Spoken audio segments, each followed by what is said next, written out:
আসসালামু আলাইকুম রহমতুল্লাহ। ওয়ালাইকুম সালাম। সময়ের বরকত সম্পর্কে কিছু আলোচনা আপনার মুখ থেকে শুনবো যে সময়ে বরকত পাওয়ার ফর্মুলা কি?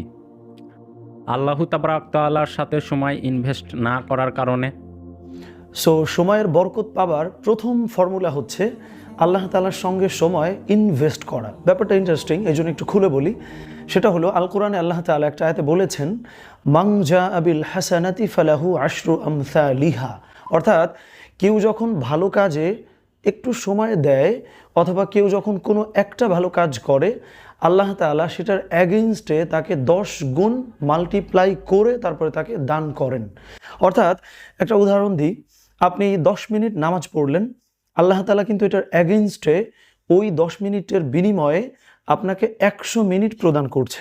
অর্থাৎ আপনি আল্লাহ তাআলাকে যদি 1 ঘন্টা দেন, তাহলে আল্লাহ তাআলা আপনাকে ওই 1 ঘন্টায় 10 ঘন্টার সমমূল্যের কাজ করার তৌফিক দান করবেন। এটা কিন্তু পরীক্ষিত। সেটা কি করে?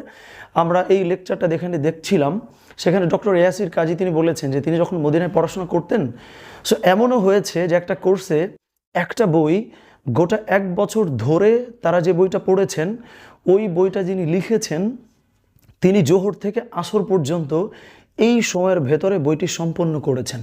আমি এটার প্রুফ ভিডিওতে বা স্ক্রিনে কোথাও দিয়ে দিব।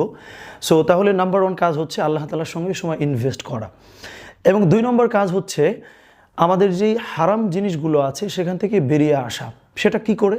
আপনি দেখেন, আমরা গেম খেলে সময় নষ্ট করছি, আমরা প্রচুর ফোন ব্যবহার করছি, প্রচুর সিনেমা দেখছি, প্রচুর হারাম জিনিসে যুক্ত আছি। প্রত্যেকটা হারাম জিনিস আপনাকে কিন্তু হার্ম করতে পারে।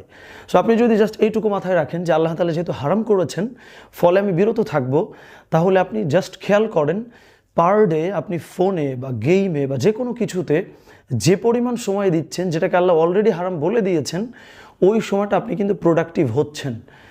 এই জন্য নাম্বার 2 ফর্মুলা হচ্ছে যে কোনো জিনিস হারাম, ওইটাই আপনার জন্য হার্মফুল, এটাকে বিশ্বাস করে ওই হারাম জিনিস ত্যাগ করতে হবে। এবং 3 নম্বর ফর্মুলা হচ্ছে রাসূল সাল্লাল্লাহু আলাইহি ওয়াসাল্লামের যে লাইফস্টাইল আছে ওটাকে আপনাকে ফলো করতে হবে। সেটা কি করে? আপনি খেয়াল করেন রাসূল আসলাম প্রত্যেক দিন ভোরবেলা ঘুম থেকে উঠতেন, দ্রুত ঘুমাতে যেতেন, এবং তিনি একটা হাদিসে কিন্তু বলেছেন যে হে আল্লাহ, তুমি আমার উম্মতের সকালবেলার কাজকে বরকতময় করে তোলো। অর্থাৎ আপনি যদি আপনার কাজকে বরকতময় করতে চান, তাহলে কিন্তু সকালে ওঠার কোনো বিকল্প নাই। এছাড়া আপনি নবী জীবনে দেখেন রাসূল সাল্লাল্লাহু আলাইহি ওয়াসাল্লাম সহ সাহাবীরা প্রচুর পাহাড়ে উঠতেন, যুদ্ধ করতেন। তার মানে এই যে ফিজিক্যাল এক্সারসাইজ, এটার কিন্তু প্রুফ আমরা হাদিসে পাই। হেলদি ফুড খেতেন। এছাড়া আমরা যদি একটা আয়াতে দেখি, যেখানে আল্লাহ তাআলা বলেছেন যে ফাইদা ফারাগতা ফানসব, অর্থাৎ তুমি যখনই একটু সময় পেয়ে যাবে তখনই তুমি হার্ড ওয়ার্ক করতে শুরু করে দাও। অর্থাৎ একজন মুমিন সে কিন্তু কখনো ফ্রি থাকতে পারে না আসলে।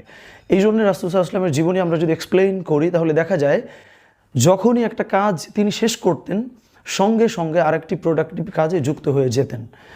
এটাই ছিল, আমরা সংক্ষেপে জাস্ট 3টি ফর্মুলা বলেছি। 1 নম্বর হলো আল্লাহ তাআলার সঙ্গে সময় ইনভেস্ট করতে হবে।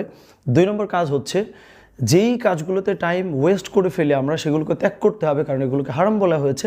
এবং 3 নম্বর হলো রাসূল সাল্লাল্লাহু আলাইহি ওয়াসাল্লাম যে পরিমাণে ব্যস্ত মানুষ ছিলেন পৃথিবীতে, তারপরেও তিনি এত ইনফ্লুয়েন্স করতে পেরেছেন। ফলে আমরা যদি এরকম হতে চাই, তাহলে তার লাইফটা যদি আমরা ফলো করি, তাহলে আমার মনে হয় শত ব্যস্ততার পরেও সবথেকে প্রোডাক্টিভ মানুষ আপনি হতে পারবেন ইনশাআল্লাহ। এই ছিল আজকের ভিডিওতে যে কোরআন এবং হাদিসের আলোকে টাইম ম্যানেজমেন্ট আমরা কি করে করতে পারি সে বিষয়ে আলোচনা। সবাই ভালো থাকবেন। আসসালামু আলাইকুম ওয়া রাহমাতুল্লাহি ওয়া বারাকাতুহু।